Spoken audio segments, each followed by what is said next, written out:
Hello बच्चों, let's read the question. Which of the following interaction lies in the range of 8 to 42 kilojoule per mole? Option A H2 H2O, option B HCl HCl, option C F negative HF and option D HCN NH3. So question में क्या बोला है, इनमें से कौन से, यहाँ पे आप देखो तो हमें फोर इंट्रैक्शन गिवन है, हमें बताना है इनमें से किस इंट्रैक्शन का जो रेंज है वो लाई करता है between 8 to 42 kilo joule per मोल। तो बेसिकली यहाँ पे हमसे क्या पूछा है कि इन मॉलिक्यूल्स के बीच में जो अट्रैक्शन फोर्स लग रहा है उनका जो हमारा बॉन्ड एनर्जी होगा वो, या कह लो इंट्रैक्शन एनर्जी जो है वो 8 टू 42 किलो जूल पर मोल किस केस में है। तो हम एक एक करके पहले सारे इंट्रैक्शन को देखते हैं। सबसे पहले हमारे पास क्या है कि हाइड्रोजन मॉलिक्यूल है और ये इंटरेक्ट कर रहा है H2O मॉलिक्यूल से। सो अगर आप यहाँ देखो तो हमारा जो H2 है, H2O क्या होता है, एक पोलर मॉलिक्यूल होता है, वेयर एज जो हमारा H2 है वो एक नॉन पोलर मॉलिक्यूल है। तो यहाँ पे जो हमारा इंट्रैक्शन होगा वो है dipole induced dipole interaction, dipole induced dipole interaction. इसमें क्या होता है कि जैसे डाइपोल क्या होता है, एक मॉलिक्यूल जिसमें पॉजिटिव और नेगेटिव टर्मिनल हो और नॉन वो हो जाता है हमारा, उसे हम कहते हैं कि डाइपोल, और वो होता है हमारा पोलर मॉलिक्यूल। वेयर एस जो हमारा H2 है वो हो जाएगा नॉन पोलर मॉलिक्यूल। सो डाइपोल इंड्यूस डाइपोल इंटरेक्शन। और यहाँ पे जो हमारा वंडरवॉल फोर्स एनर्जी है,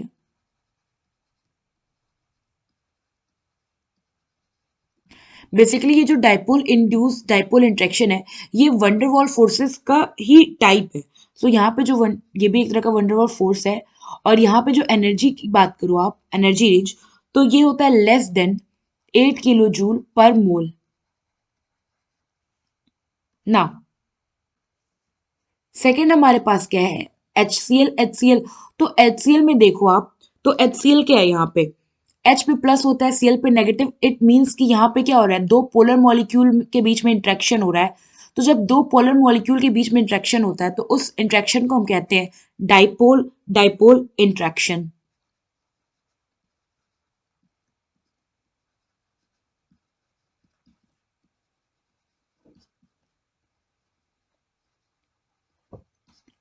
ये भी एक तरह का क्या है, वंडरवॉल फोर्स। और अगर हम यहाँ पे एनर्जी रेंज की बात करें तो यहाँ पे जो एनर्जी होती है ये भी क्या होती है, लेस देन होती है 8 किलो जूल पर मोल से। तो क्या होती है, less energy less than 8 kilo joule per mole. Now third हमारे पास है F नेगेटिव एंड HF। तो यहाँ पे F नेगेटिव क्या है, हमारा आयन, और HF में क्या होगा, पोलैरिटी होगी, क्योंकि H पॉजिटिव है F नेगेटिव है तो यह है एक पोलर मॉलिक्यूल। तो यहाँ पे बेसिकली क्या हो रहा है, आयन डाइपोल हाइड्रोजन बॉन्डिंग हो। अब देखो कैसे, पहला तो ये आयन है और दूसरा पोलर मॉलिक्यूल है। तो पोलर मॉलिक्यूल को हम क्या कंसीडर करते हैं, डाइपोल। तो यहाँ आयन और डाइपोल के बीच में बॉन्डिंग हो रही है। और क्योंकि अगर आप देखो तो यहाँ HF है और फिर हाइड्रोजन क्या हो रहा है, फ्लोरीन के साथ रिएक्ट कर रहा है, तो हाइड्रोजन बॉन्ड फॉर्म कर रहा होगा। हाइड्रोजन बॉन्ड बनता कब है, जब हमारा hydrogen oxygen fluorine and negative sorry nitrogen जैसे एटम के साथ अटैच्ड हो, और दूसरा कोई फ्लोरीन ऑक्सीजन या नाइट्रोजन एटम जो आता है वो इस हाइड्रोजन को अप्रोच करता है। तो उस केस में जो बॉन्ड बनता है वो होता है हमारा हाइड्रोजन बॉन्ड। तो यहाँ पे जो हमारा इंट्रैक्शन है वो क्या है, आयन डाइपोल इंट्रैक्शन। और बेसिकली ये इंट्रैक्शन जो है ये हमारा हाइड्रोजन बॉन्ड का इंट्रैक्शन है। नाउ यहाँ पे आप एनर्जी रेंज की बात करोगे तो जो हमारा हाइड्रोजन बॉन्ड होता है, hydrogen bond is very strong.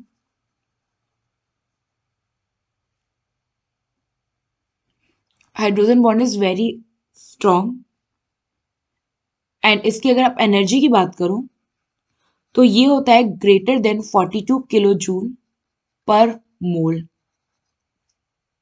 Now fourth है हमारे पास HCN एंड ये इंटरेक्ट कर रहा है NH3 के साथ।